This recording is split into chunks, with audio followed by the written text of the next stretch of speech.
In the wake of one of the most tumultuous years in crypto history, the conversations happening at Consensus 2023 have never been more timely and important. This April, Coindesk is bringing together all sides of the crypto, blockchain, and Web3 community to find solutions to crypto's thorniest challenges and finally deliver on the technology's transformative potential. Join developers, investors, founders, brands, policymakers, and more in Austin, Texas, April 26th to 28th for Consensus 2023. Listeners of The Breakdown can take 15% off registration with code BREAKDOWN. Register now at consensus.coindesk.com and join Coindesk at Consensus 2023.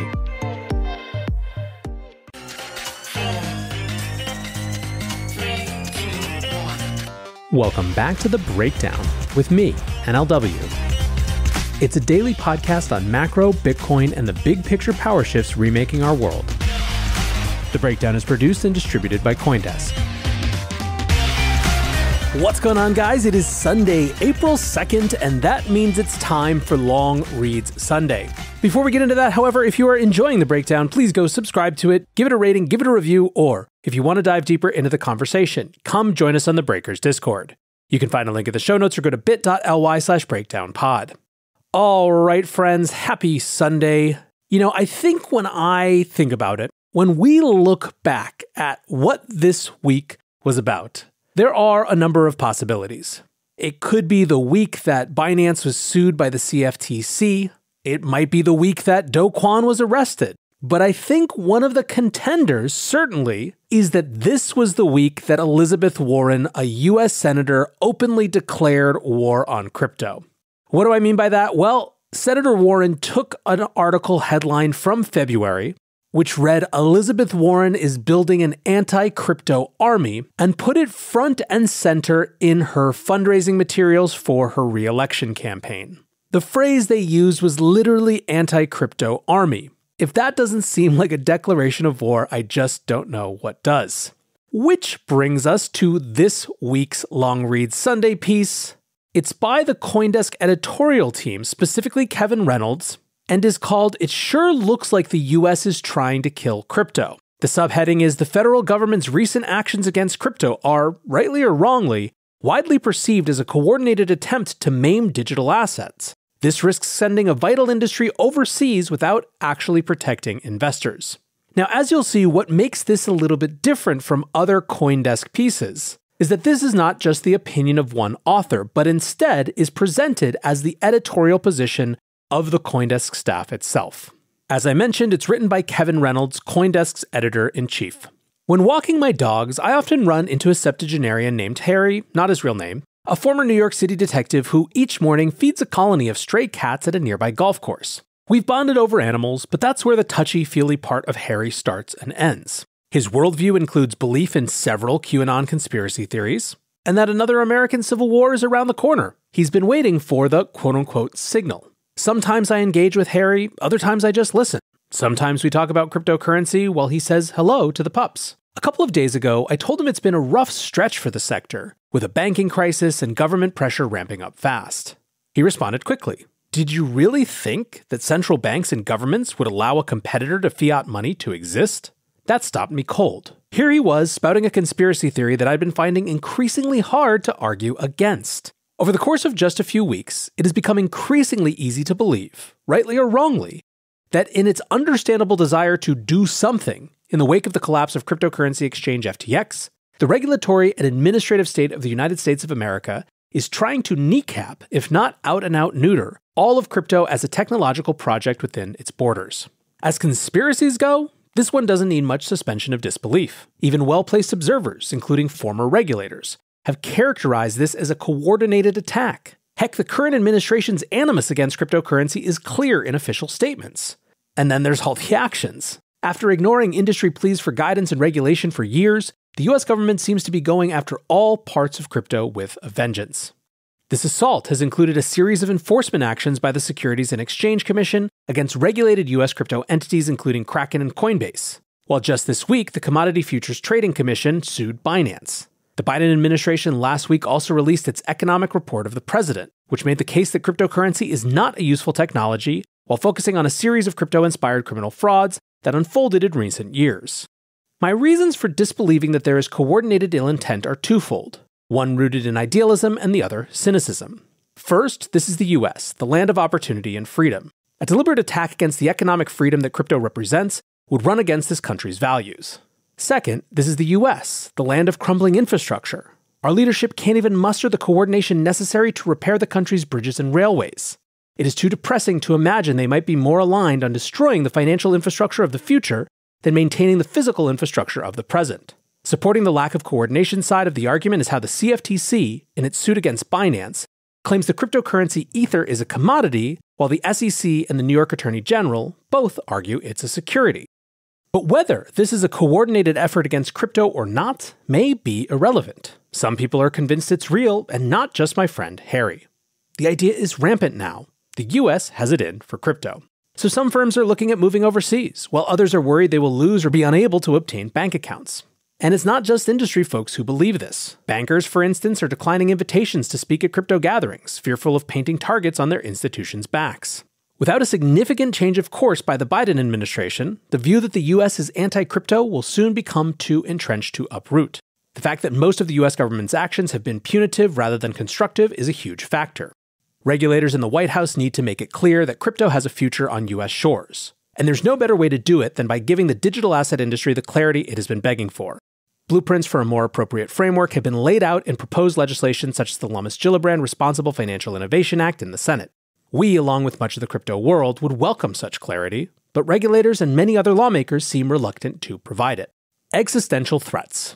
Coindesk almost never adopts a formal position on issues. As noted in the past, we typically leave the task of presenting the organization's common perspective to the breadth and balance of the newsroom's reporting, rather than taking an official point of view on any given topic.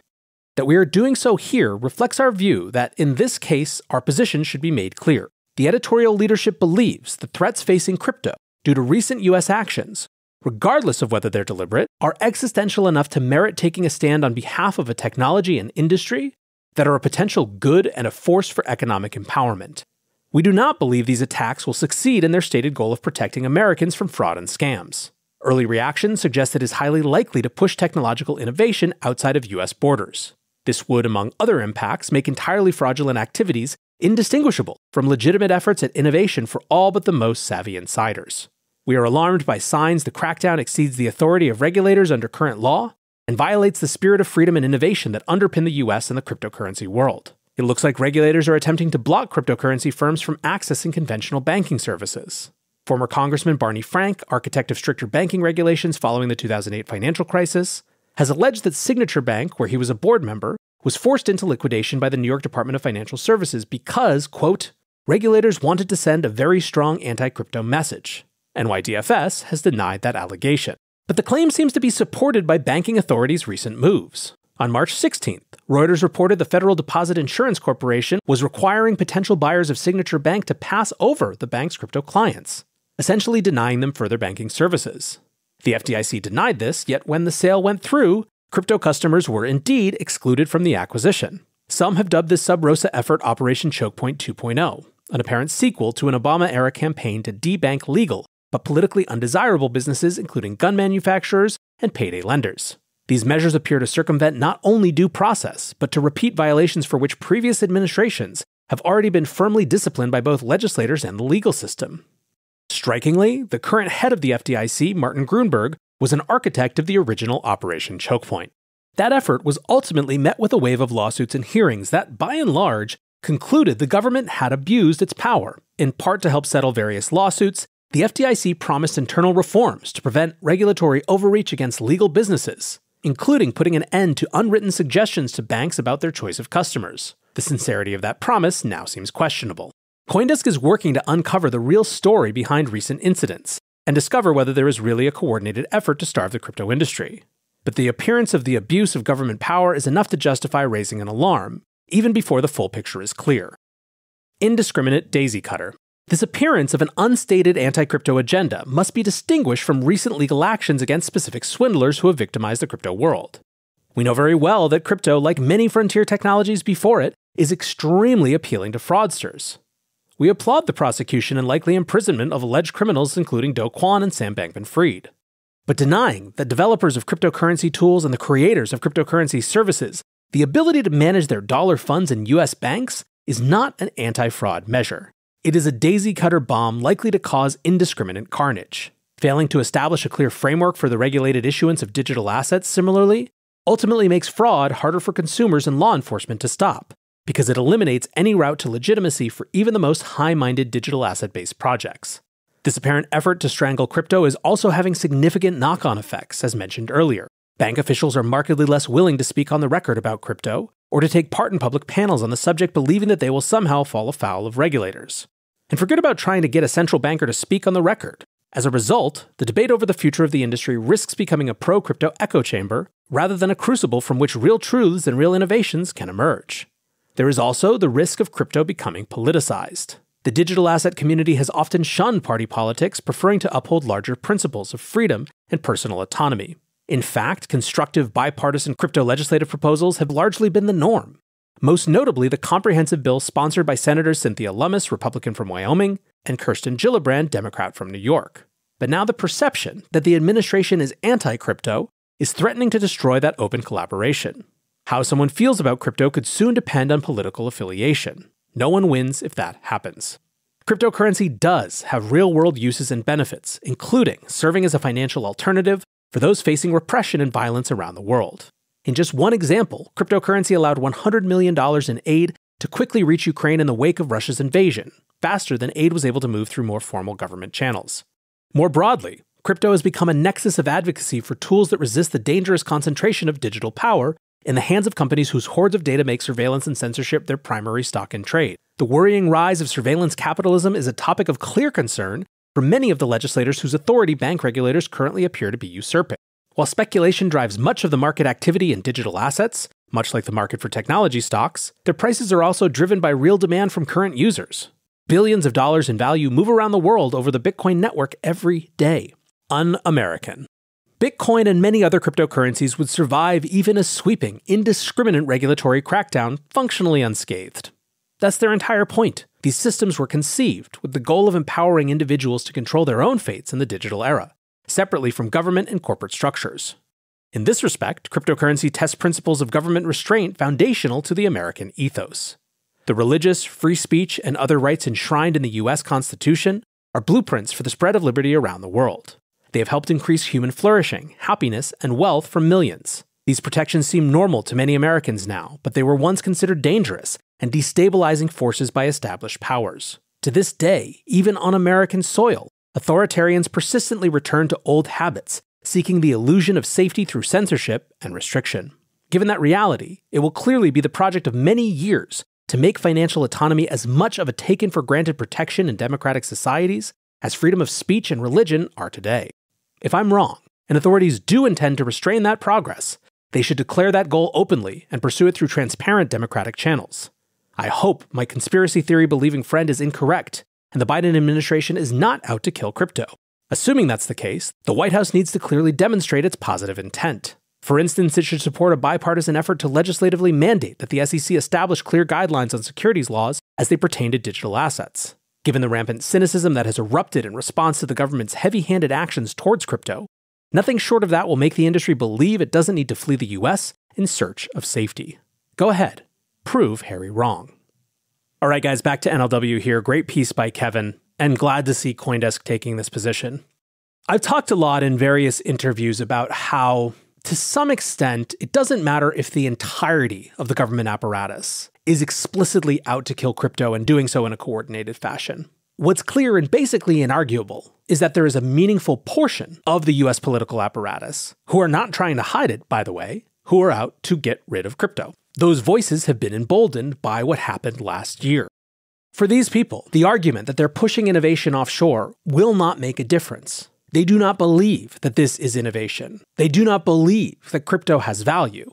They would be very happy, in other words, for crypto to simply not exist functionally in the United States. It does not matter to them that that's not their decision to make. They believe that they have been put in a position of power to dictate such issues, despite the fact that in many cases they were not elected, and they are clearly going to use that power to push crypto as far away from the US as they can. The question then becomes, who among those who feel differently, who are excited about the possibilities of crypto, or who even are simply and truly neutral and don't like the idea of government officials making decisions about what people can and can't spend their time on, their money on, or their energy on. The question is what those categories of people are going to do about it. If they let these loud voices, the anti-crypto army that Warren and others are assembling, push crypto away from the US, what will that say to every other industry, every other private enterprise, every other sector, every other hobby? The stakes are not just crypto. The stakes are the freedom we have as individuals, as companies, and as a society to determine what we want to spend our time on and what we want to build. Until tomorrow, guys, be safe and take care of each other. Peace.